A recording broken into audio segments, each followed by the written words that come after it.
Yo, podcast world. Okay, quick. Is this an ad? Kind of an ad. It's not really an ad. More information. Yeah. Anyways, I'm running a couple of seminars in next month. So, full day fitness seminar in the Clayton Hotel in Dublin, beside the airport on the 8th of December. So Saturday the 8th of December. Tickets are now available for that. As of now, I'm recording this ad the very first week of November. Over half are sold, and it can take up to 100 people, and then it's full. So, full day fitness seminar.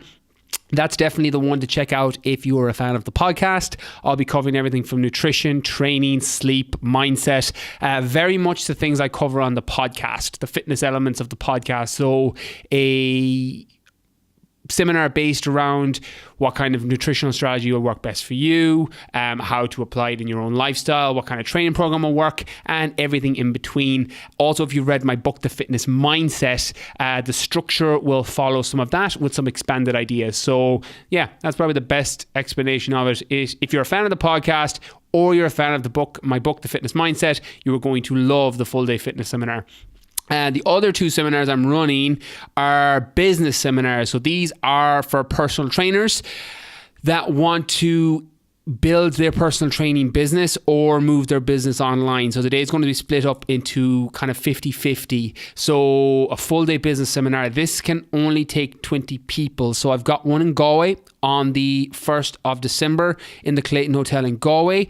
And then on Sunday, the 9th of December on the Clayton Hotel in Dublin beside the airport. So that can take 20 people. It's going to be significantly smaller because I will be using the people attending that seminar, their business as specific examples. So everything to do with building social media, how to market your business, building personal brand, building service, how to structure your packages and price, how to move online or have that as an option. So there's more details on my website as well, briankeenfitness.com.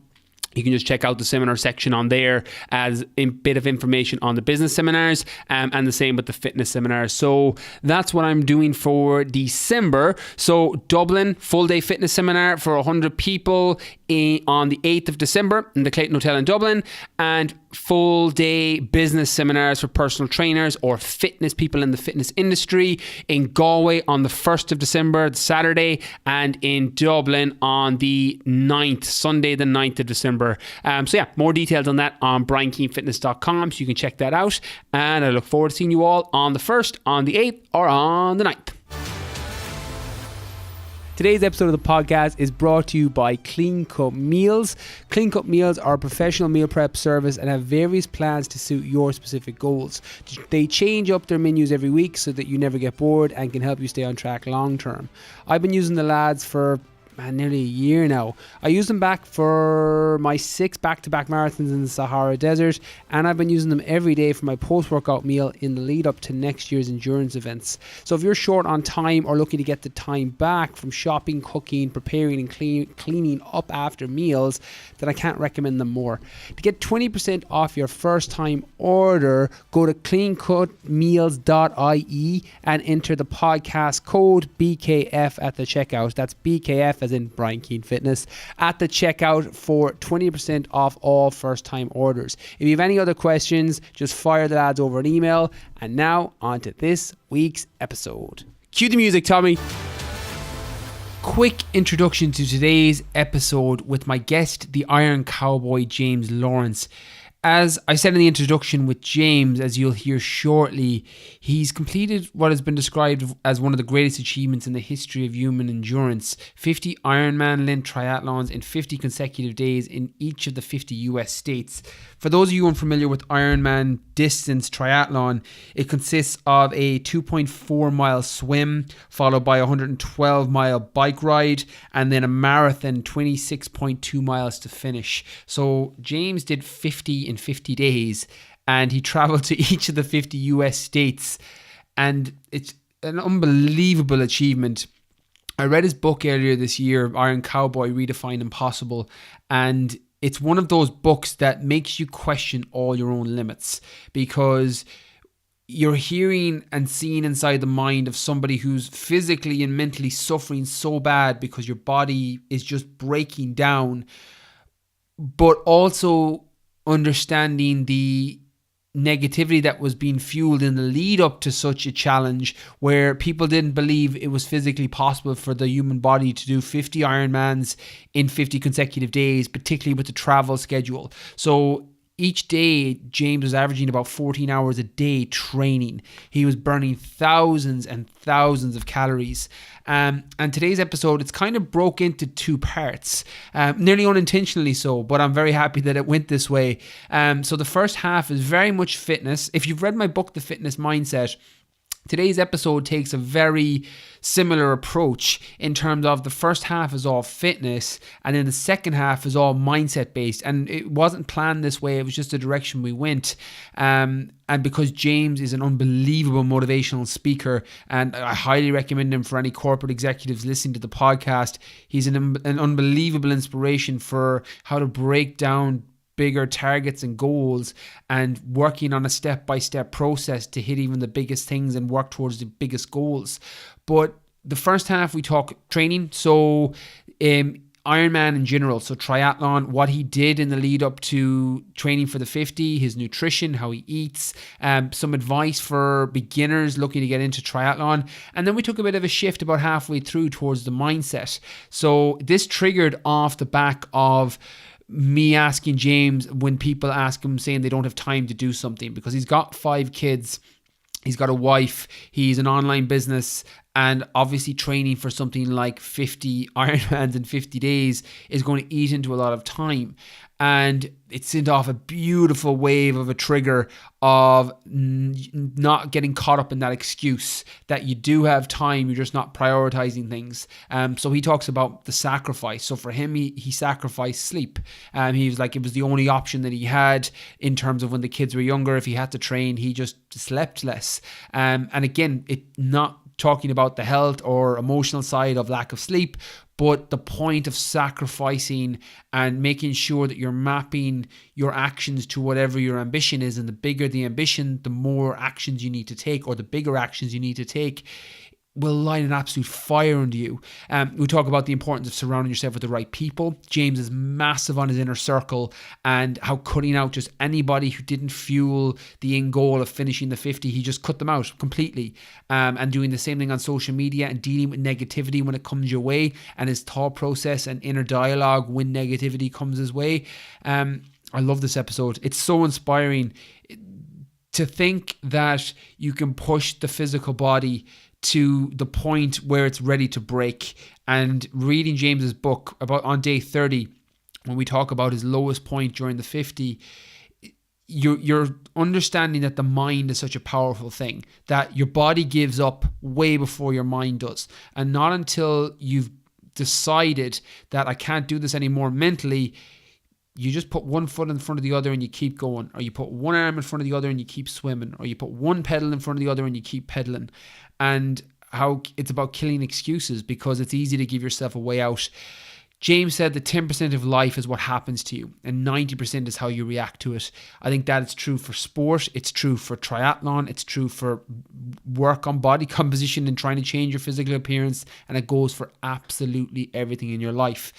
When you control the controllables and control the things that are in your ability to manipulate or serve in your way, in whatever way you need to in order to get to your end goal or become the best version of you, control that. Everything outside of that, it's about how you react to it. 10% of life is what happens to you. 90% is how you react to it. So without further ado, this episode that I've been dying to do since I finished Redefine Impossible, James's book, which I've linked in the show notes.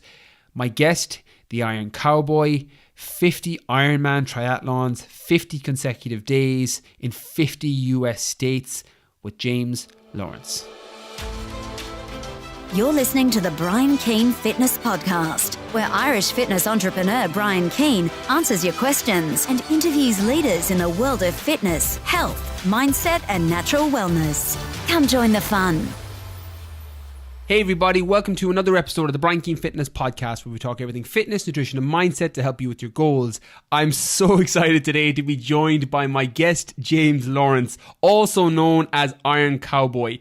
He is a two-time world record holder, author and motivational speaker. He was born in Calgary, Alberta, Canada, and currently lives in Utah in the US.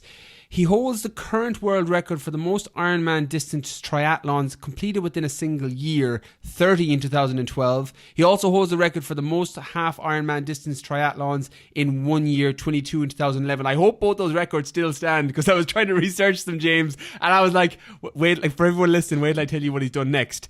In 2015, he completed what has been described as one of the greatest achievements in the history of human endurance. 50 Ironman-length triathlons in 50 consecutive days, one in each of the 50 US states.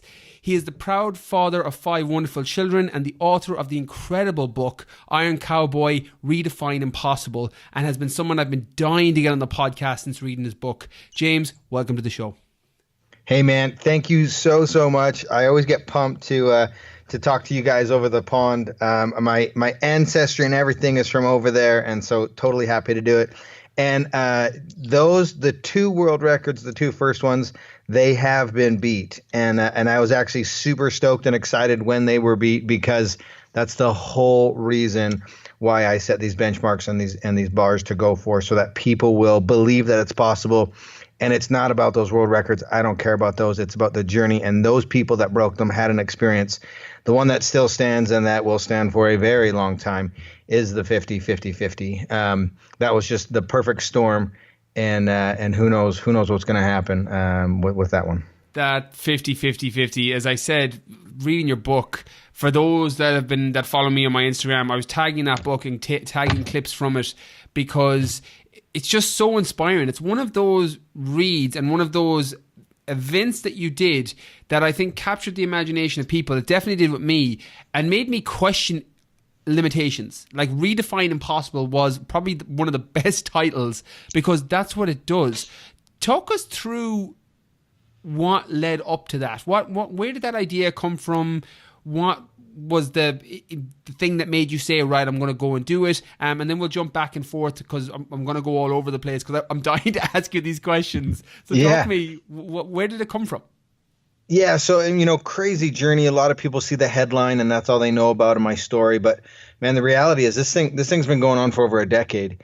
And what a lot of people don't know, unless you've read the book or maybe watched the documentary, is we lost everything in the 2008 economy. And it was an opportunity for me to kind of hit the reset button, get out of corporate America. I used to own a mortgage company, and I was just really unhappy. And I had little kids, and I just was kind of lost. And just said, you know what, I've fallen in love with triathlon, the sport. I'm going to try to raise money for charity. I want to make a difference. And so we just kind of set out doing half Ironmans to raise money for charity. And along the way, we were like, man, we've been doing a lot of these this year. Maybe this is a record. And it turns out it was. We set a benchmark. And then that led to the full Ironman world record, 30 Ironmans through 11 countries. And when I finished that year, to be honest, I just looked back at it and I went, man, in the moment, that was tough. But that's not the hardest thing I can do, I think. And I want to know what I do when I reach some mental and physical limits. And so the toughest thing I could think of was 50 Ironmans, 50 days. And I modeled it after Dean Karnazes' 50 marathons in 50 days. And that thing is still in the media today. And the challenge that it was and the feat that it was. And I thought, man, what would happen if I did what he did with Ironmans?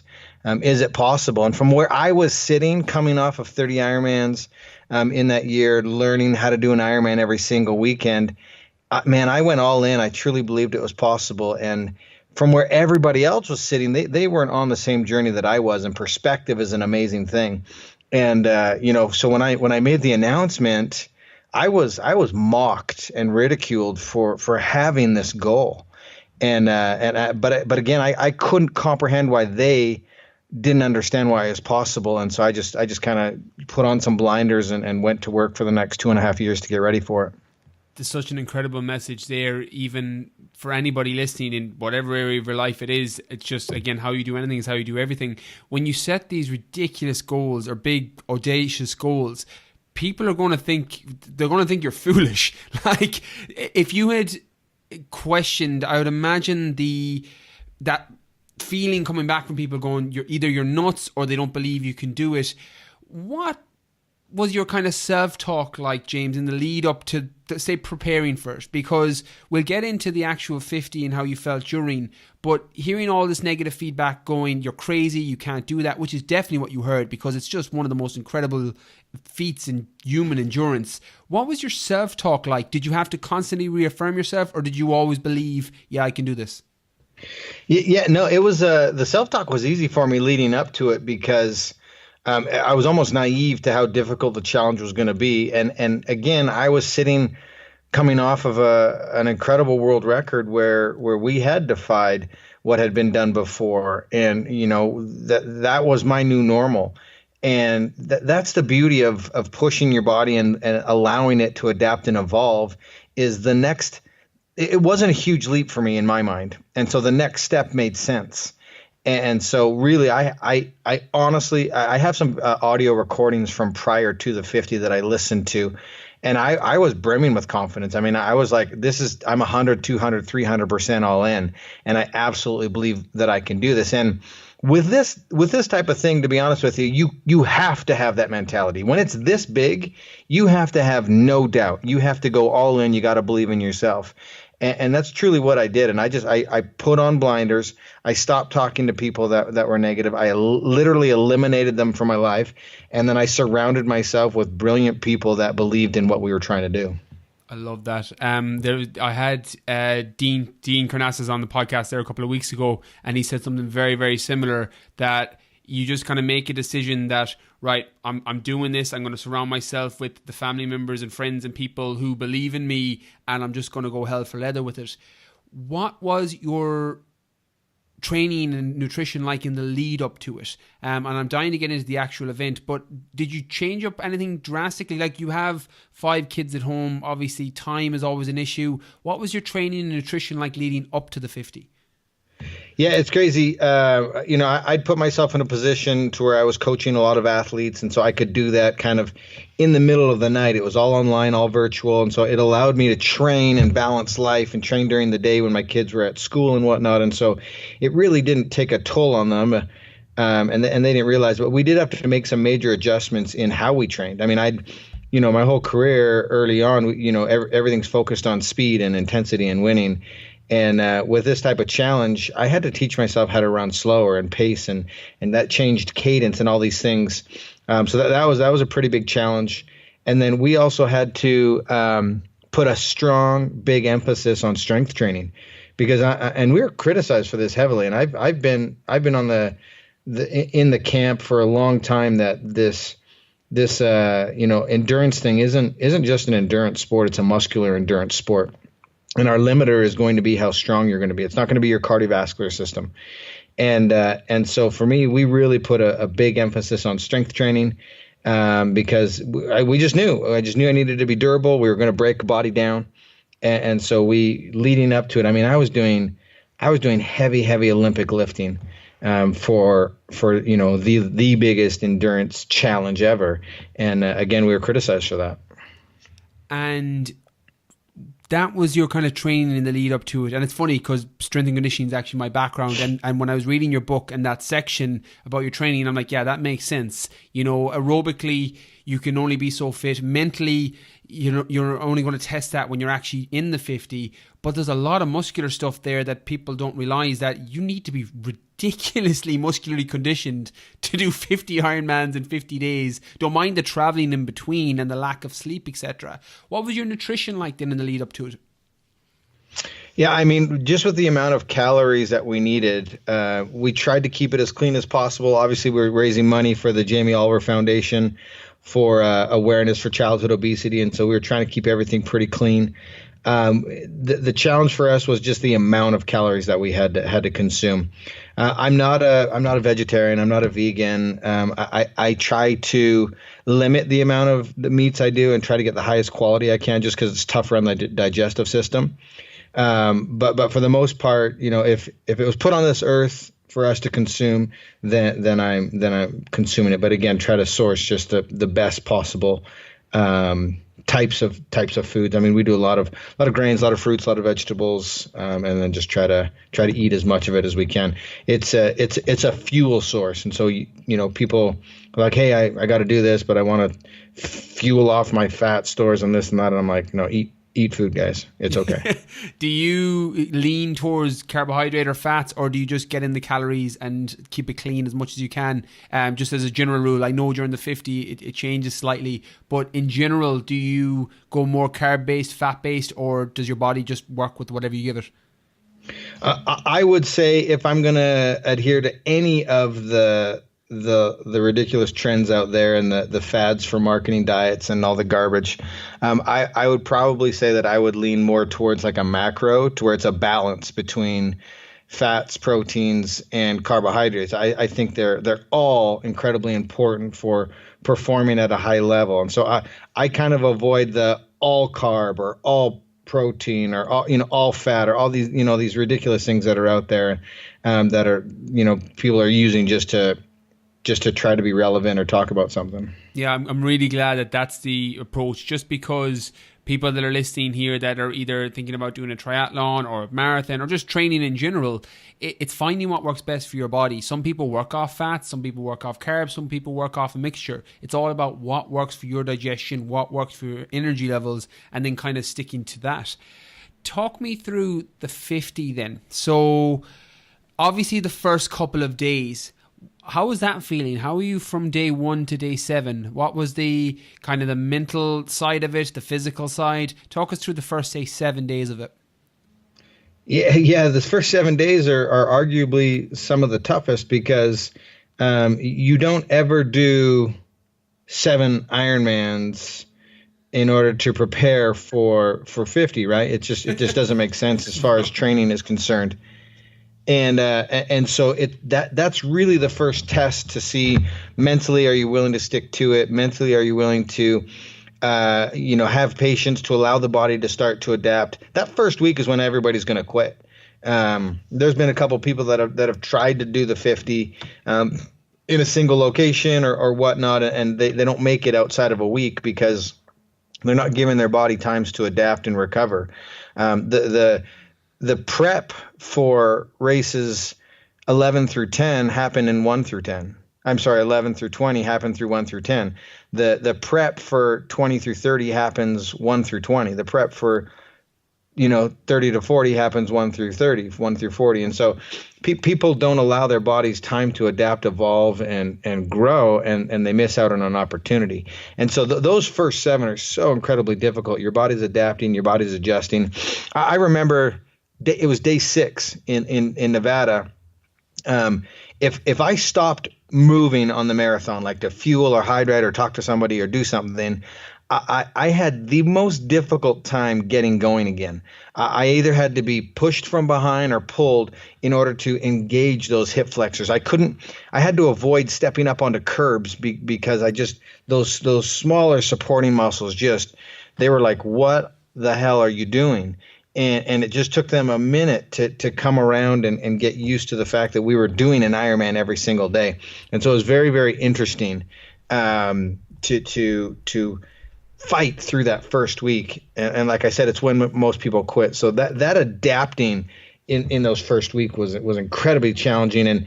And really, the crew didn't have their stuff together. We had no idea some of the travel difficulties, all of the ins and outs. And so really the first 20 days was figuring out systems and protocols and what works and what doesn't. And it's just with nobody doing this prior to us, there was no handbook. There was no, so the learning curve was incredibly steep. Yeah, I can imagine. Just to give people a context, between the swim, the cycle, and the run, how long were you on actually moving your body or exercising each day? I know it varied day to day, but just give people a context of how long you were actually physically working out each day. Yeah, we averaged about 14 hours for each of the Ironmans. That was move time. That's unbelievable.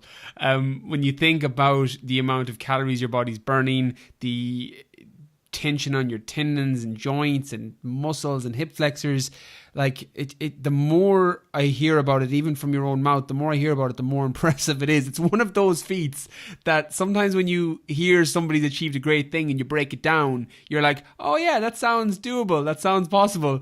And then the 50s, not at all. It's like the more I hear about it, the more impossible it seems.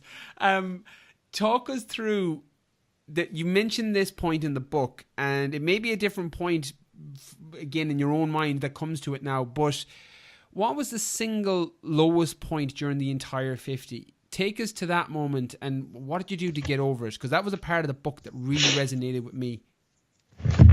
Man, there's a lot of difficult low points. The most difficult, it's hard to say because each of the difficult moments were the most difficult at that time, and they helped create and put on for to get us to the next one. But a big pivotal one that I talk about a lot was on day 30. That's the one I'm thinking of. Yeah. In Connecticut, when I'm kind of like, I don't know if this is really worth it. Just because your body is experiencing such fatigue, and you still have 20 to go, and that becomes such a daunting task. And I really had to shift things mentally and be careful where I put my focus and attention. I had to let go of a lot of the things that I was trying to control and allow the crew to do their job. I just that mind shift of making things palatable, and I had to literally be focused on the next minute and the next second. Like when it became dark, it was like, okay, I can be perfect for 1 second. And it just became a matter of being so hyper focused and present on what I was doing and the task at hand. And once I made that shift and realized, what we were trying to do and the impact that it would have, everything changed for us. And those last 20 actually ended up being my fastest 20 of the 50. It's amazing. There was something else in your book that really resonated, and I was talking to you on email before we came on air about when you're doing something like triathlon, or I think it applies for marathons as well, and any endurance sport, about not getting too high and not getting too low. Can you explain that a small bit for people listening? As far as like excitement levels? Yeah, like mood-wise, excitement levels, how you're feeling, your self-talk, your inner dialogue. It's something that really landed with me, that not to get too excited and not to get too down when you're feeling really run down. Yeah, everything we get hypersensitive, right? When we're exhausted, and everything is magnified almost to an unrealistic or a comic level. And so when you're in the thick of things and down and out and things seem impossible, you have to stay as even keel as possible. And just because it's probably not as bad or as great as we're thinking, because everything is magnified to such a high level. And so, it's okay to have, celebrate moments and experience defeats, because those are the learning moments. But man, you really got to stay even keeled and in control, because it's those emotions, if they spiral, they could develop into something else. And that self-talk in those moments is also critical, because we are our toughest critics, right? We will always be hardest on ourselves. And so if we start to spiral in those moments and not try to stay as even keel as possible, that's really when it becomes destructive. You get derailed, and your journey will ultimately come to a rapid close. Yeah, it's something that I ran Marathon des Sables in April, which is 250 kilometers through the Sahara. And on the long day, the 86 kilometers, when I read your words in your book, because I remember between 50 and 60 kilometers, I was like full tilt. I'm like, I feel amazing. And then I got to like 70 to 80 kilometers. I'm like, oh my God, my body's broken down. And I remember reading the words, I highlighted it in the book. And I'm like, oh, that's great advice. I'm like, I'm going to thank James for that, because I'm going to do it for all endurance events from now on. Good. One of the parts of your book, to take a slightly different direction, is something that really resonated with me. And it's a sign that you have in your wall in your basement it's of your old home, because you're after moving into your new house in Utah. And I think it was in your garage or in your basement. And it said in capitals, "No success can compensate for failure at home." And I love that quote. I think, as I've got a little girl, she's 3. And I know you've got your 5 kids and your wife, Sunny. As somebody with 5 kids and the schedule that you have now with speaking, etc., what do you do to balance your training? Do you have any system in terms of, do you wait till they go to school? Do you get up early in the morning to do it? What does your system generally look like now? And again, talk us through any tips or advice, because we have a lot of people listening that either have kids or they're single parents, and they don't put themselves first in terms of, right, I don't have the time to train, which is something that a lot of people will tell themselves. Can you talk us through any tips or routines or tricks that you have, or any systems that you use, or what works for you? Yeah, first of all, anybody says I don't have time is full of shit. You have time. I'm so sick and tired of excuses and people and time and blah. Dude, we've all got the same time in all of our days, and we all have responsibilities. It's the reality is you're not willing to sacrifice something else. You're not willing to sacrifice your phone game, your Candy Crush, or whatever it is. Whatever's monopolizing your time. It's flat out an excuse, and I'm so sick and tired of it. Dude, we're not amazing. We're not special. It's about scheduling and sacrificing. Leading up to the 50, I was coaching athletes. I was we were caring for a lady that had Alzheimer's. We had 5 little kids. My wife was in her final year of graduating with her bachelor's degree in psychology. We were planning the 50. I was training there was just so many things. And we sacrificed sleep. When the kids are little, you go early in the morning and late at night, because family's important. Now that they're bigger, I enjoy my sleeping in, and I work out during the day. I do it around other things. It is absolutely an issue of scheduling, prioritizing, and writing out a checks and balance of what you're willing to sacrifice and whatnot. Because if you're not willing to sacrifice it, something on your list that you're experiencing or doing, then the goal isn't worth it to you. And so stop talking about it, but above anything else, kill the excuses, because it's super annoying. Nobody wants to hear it, and just you're probably wasting more time complaining about it than doing something about it. Oh, you're lighting a fire under me, James, because you're preaching to the converted. Like, one of the things that I regularly say on the podcast is, if you can reframe "I don't have time" versus "it's not a priority," you can see how quickly things start to shift, because those excuses kind of fall by the wayside when you realize that, do you know what, I actually don't want this bad enough. I can't prioritize the time to work out or train, because you do have the time. You're just not prioritizing it because it's not of a high enough value for you. I can totally see why you've taken off as a speaker. Yeah, I get this. This fires me up more than anything else, because people are like, oh, you were able to accomplish what you did because you're rich and single. No, dude, I've got 5 kids and we were broke as hell. And we figured out a way to do it because we were willing to sacrifice, and it meant something to us, and we wanted a different outcome in our lives.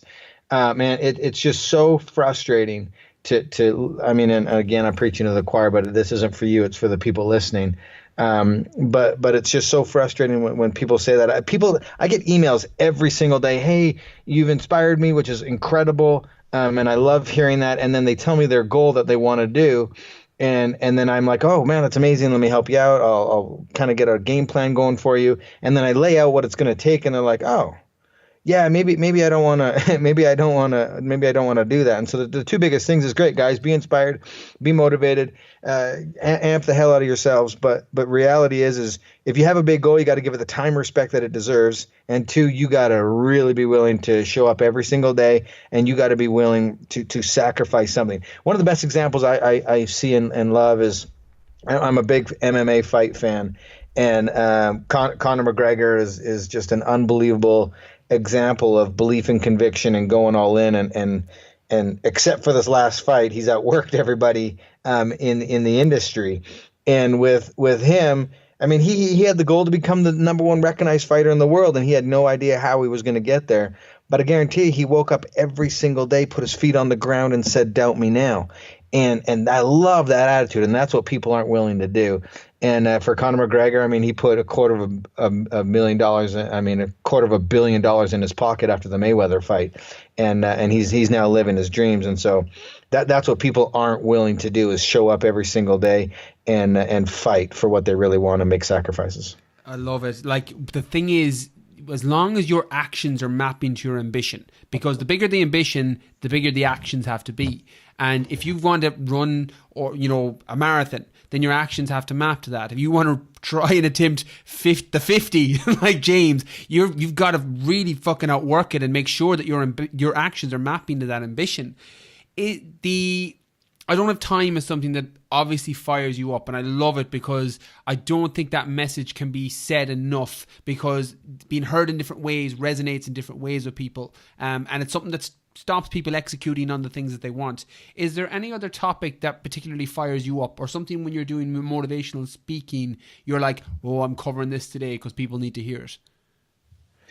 Oh man, yeah. There's so many. I mean, one of the biggest things is believing in you. I mean, it really fires me up, and not giving focus and attention to all the people that are bringing you down.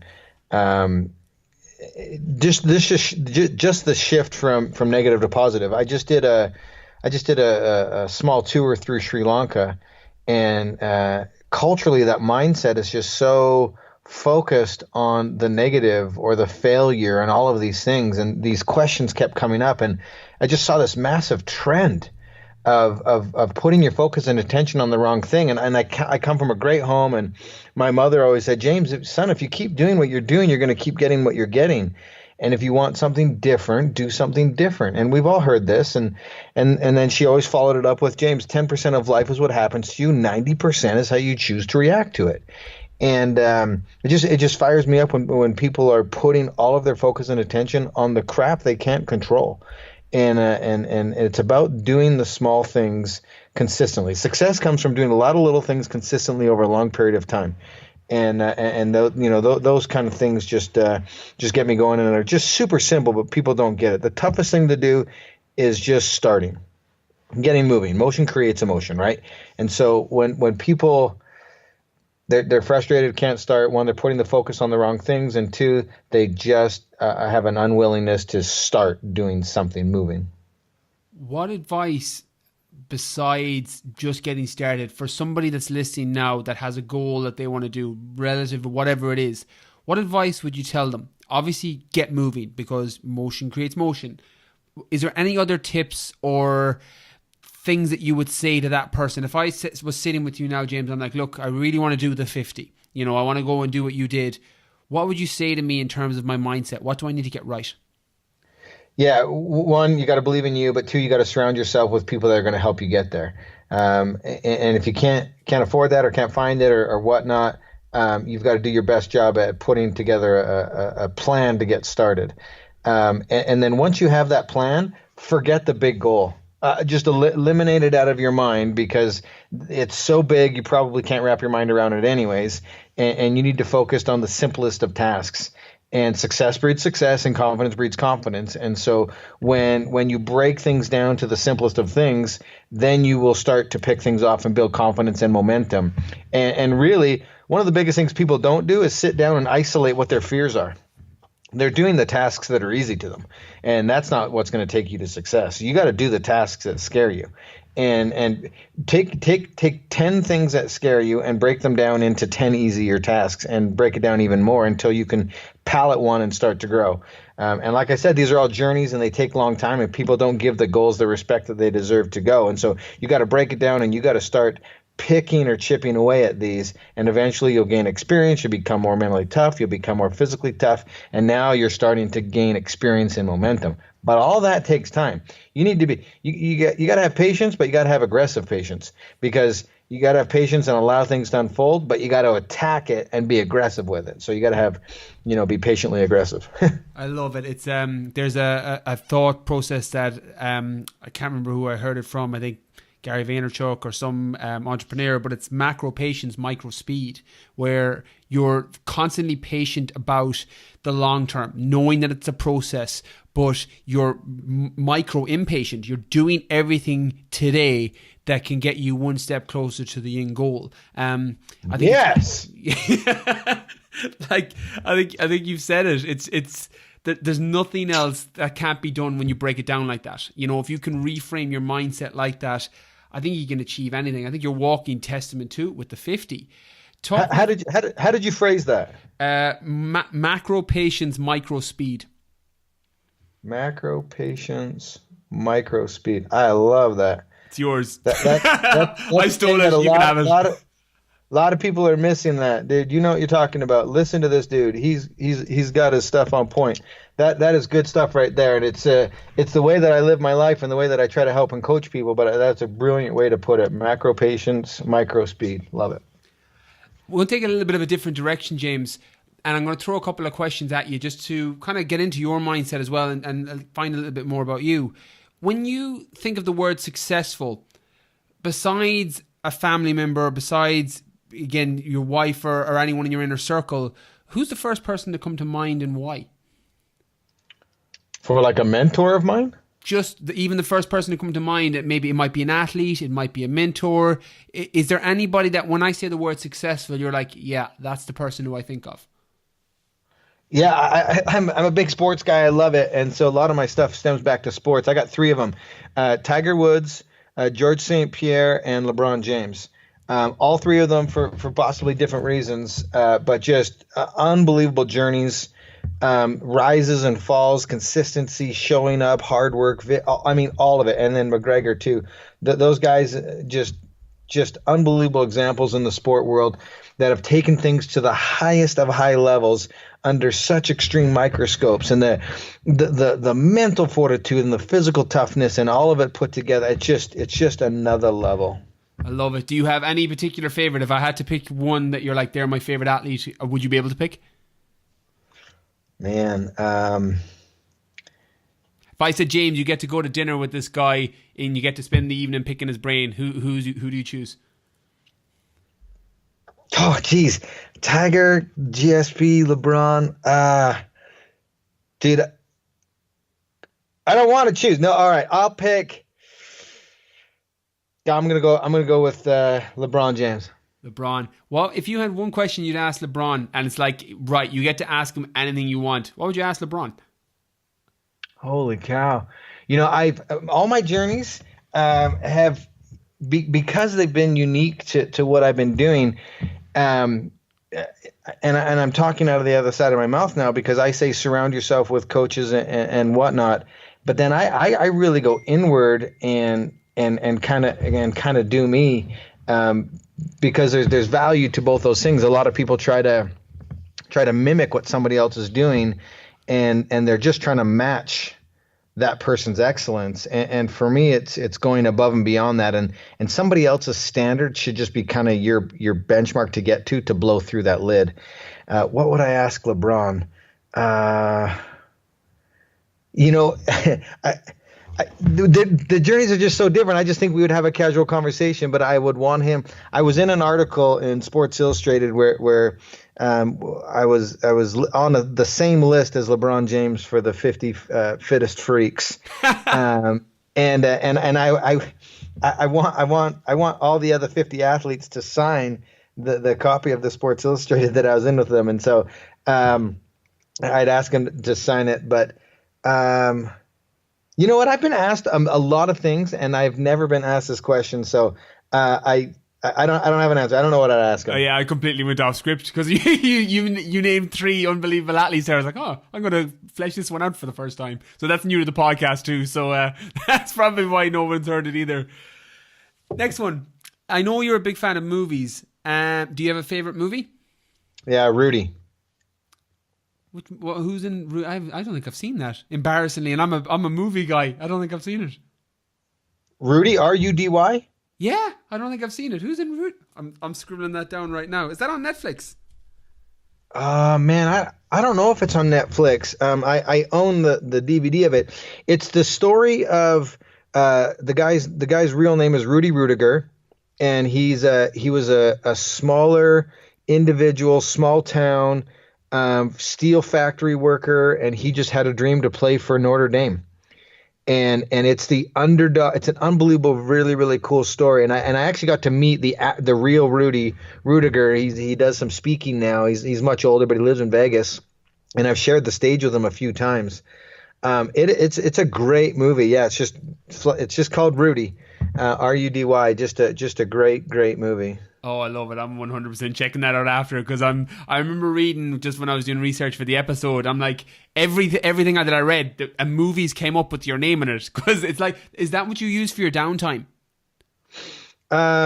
You know, I now I do use it as a lot of my flight time because I'm in the air a lot. But when we were doing a lot of we get winter here in Utah, and so I had training for the 50. I was doing a lot of 7, 8, 9, 10-hour sessions on the indoor bike, and so I had to occupy my mind.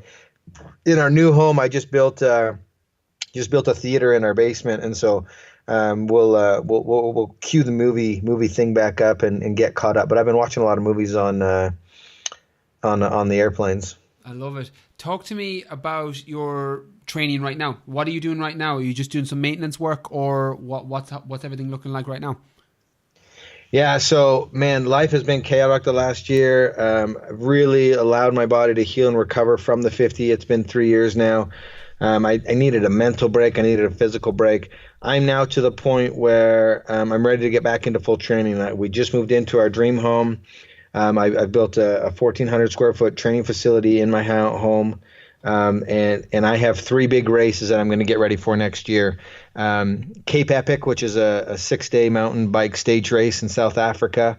It's like the Tour de France of mountain biking. And then that's in March. In July, I'm going to do the Challenge Roth over in Germany.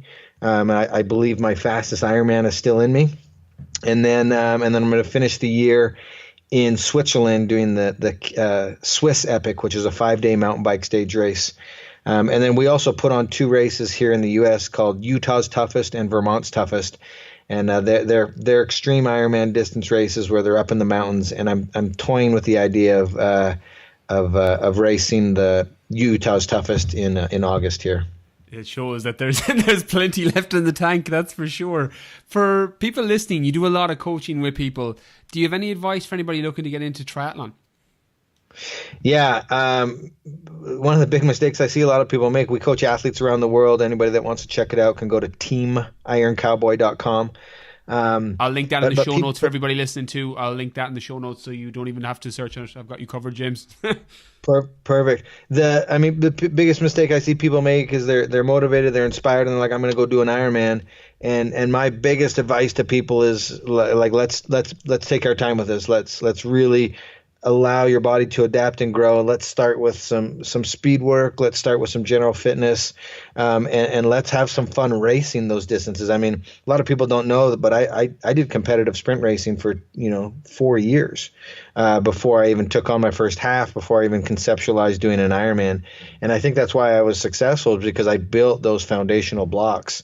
Ironman racing just has a steep learning curve, and like we've talked about in this show already, the ligaments, the tendons, those smaller supporting staff of our body, I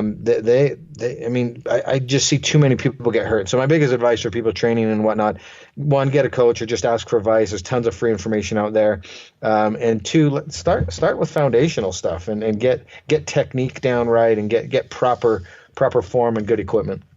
Yeah, it's really, really good advice. Do you have a favorite part of Ironman? Do you, again, from the events you have next year, I could probably take a guess, but do you have a favorite part of the Ironman, the run, the bike, or the swim? Yeah, it's for sure biking. It's just so enjoyable. I gravitated more to it naturally. It's the least tough on my body. I grew up a wrestler, so I've got some shoulder issues, so swimming is difficult or painful. And then running, I'm getting more into trail running. I'm really enjoying that. I think I'm going to tackle a race in Utah called the Wasatch 100, which is a 100-miler in 2020. But I really want to do it right. I want to build up to that, and so I'm dabbling more into the, I've done over 90 iron distance races, and so I think the one in Germany will be probably my last one, and then I'm just going to get into more of the fun races, trail running, mountain biking, adventure races, stuff like that. Is that because of your shoulder? Is that because of my shoulder? No, it's just I want to get away from swimming, but I think it's more just something new. I've accomplished everything I've wanted to accomplish in that space.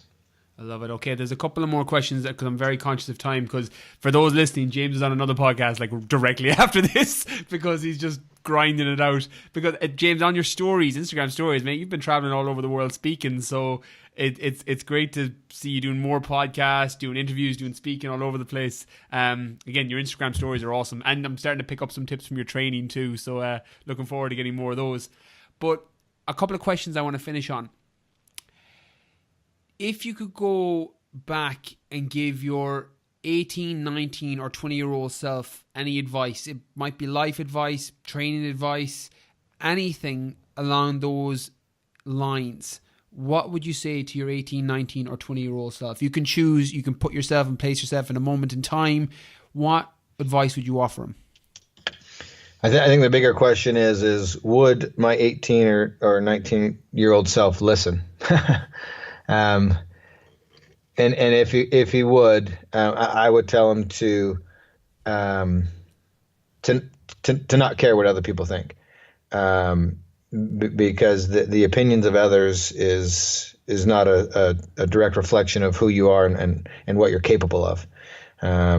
Especially in today's, world of bullying and social media and hiding behind screens and all these things.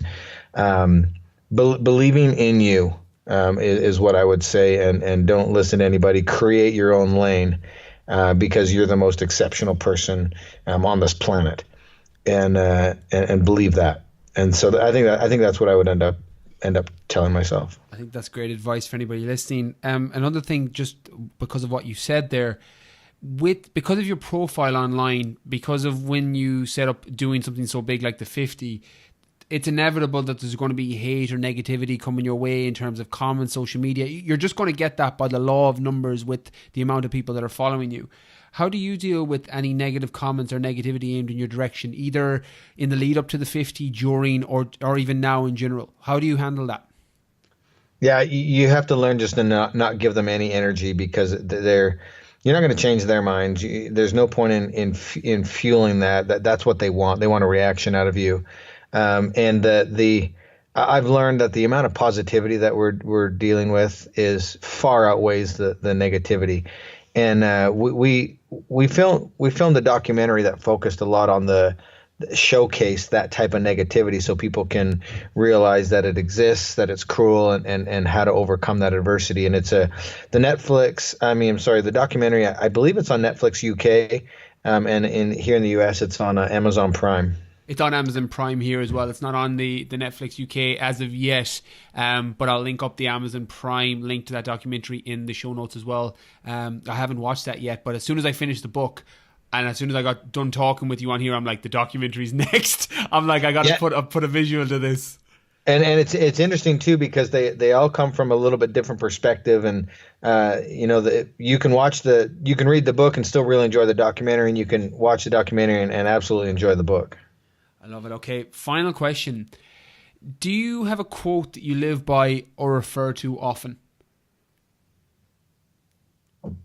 Man, I say a lot of stuff, but for me, the one that just jumps out right now and what we've been talking about is show up every single day and do a lot of little things consistently over a long period of time. I mean, that's just where people get stuck. I like to say, quote Conor McGregor and doubt me now. You know, that goes along the lines of believing in you and figuring out what your best self is. The best version of you is on the other side of fear. A lot of us don't realize, you know, that's what's holding us back. And then ultimately, you said it earlier, there's no success outside the home that'll ever compensate for failure inside the home. I have that. That's actually, I have that planted on the whiteboard in front of me, taken directly from your book after I highlighted it. It's one I'd never heard before, and just really, really resonated with me. And as you said, behind every fear is the person you want to be. And there's been so much value in so many different things that you've said, James. So I cannot thank you enough for coming on. I know how busy your schedule is with training with the kids. Can you tell everybody listening where's the best place to find out more about you? I'll be linking up your book, the documentary, the website for people that want to train with you, or anything with the online resources. It'll all be in the show notes on briankeenefitness.com. But tell everybody listening, where's the best place to follow your journey? Yeah, I'm very active on social media, mostly on Instagram. My Instagram handle is Iron Cowboy James, and then we post on our Facebook fan page too, which is Iron Cowboy. And I'll be linking both of those up in the show notes. James, thank you so much again for everything you do. Thank you for inspiring. Thank you for writing the book and just being awesome. And thank you for your time, most importantly. Yeah, thank you so much. Quick message before you head off. Just letting you know my best-selling book, The Fitness Mindset, is now available on Audible and all major audiobook apps. If you're like me and love listening to books while you travel or work out, be sure to go to audible.co.uk or audible.com to check out the audio version of The Fitness Mindset. You can listen to a 3-minute sample on there, or you can download the full book. Also, last thing before you leave, if you try Clean Cut Meals, the sponsors of today's episode, be sure to enter the code BKF at the checkout to get your 20% off your first order. Clean Cut Meals are doing all my foods for my next adventure challenge coming early next year. I'll be announcing more about that during next month's podcast, and I'm just waiting actually on medical clearance. Yikes. So stay tuned for that, and remember, code BKF at the checkout for 20% off your first order. Catch you all next week.